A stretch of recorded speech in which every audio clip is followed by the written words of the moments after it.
వెంకటేశ్వరునికి సంబంధించి 8 రకములుగా సేవించిన వారు ఎవ్వరైనా సరే విష్ణువునందు సాయుధ్యమును పొందుతారు, అంటే మోక్షమును పొందుతారు. అది వెంకటేశ్వర స్వామి వారిని ప్రత్యక్షముగా పూజించగలగడం, అంటే ఆయనని ఒక మూర్తిలోకి ఆవాహన చేసి, అది ఫోటో అన్న భావనతో, అది ఒక మూర్తి అన్న భావనతో కాకుండా ఈయనే శ్రీ వెంకటేశ్వరుడన్న భావనతో సేవించగలుగుట.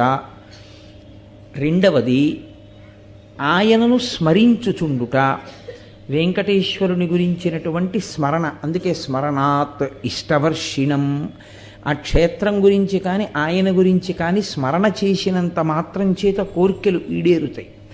కాబట్టి స్మరించుట. 3, ఏ పని చేస్తున్నా ఇది వెంకటేశ్వర స్వామి వారి కార్యం అనుకుని చేస్తుండడం. అలా అనుకుని చేసేటప్పుడు ధర్మ వ్యతిరేకమైన కార్యం చెయ్యడానికి అసలు